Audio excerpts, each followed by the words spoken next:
19મી સદીના ભારતમાં એક ફોટોગ્રાફરે એક ચોંકાવનારી ઘટના કેમેરામાં કેદ કરી અથવા તો કેદ ના થઈ શકી.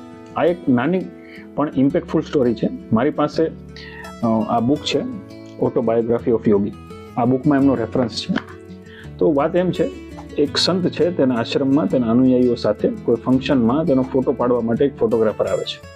તેમના શિષ્યો એ સંતની પ્રતિભાથી અંજાઈને તેમની સેવામાં વ્યસ્ત હોય છે.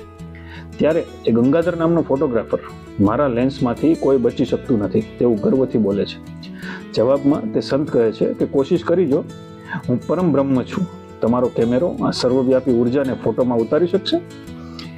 ત્યારના સમયમાં આજના જેવા ડિજિટલ કેમેરા નહોતા.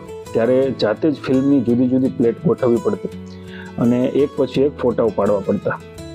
તેણે આવી 12 પ્લેટ્સ તૈયાર કરી અને એ દિવ્ય સંતની અલગ અલગ એંગલથી 12 તસવીરો ખેંચી. પરંતુ દરેક ફોટામાં એક જ દ્રશ્ય ચમત્કારિક હતું.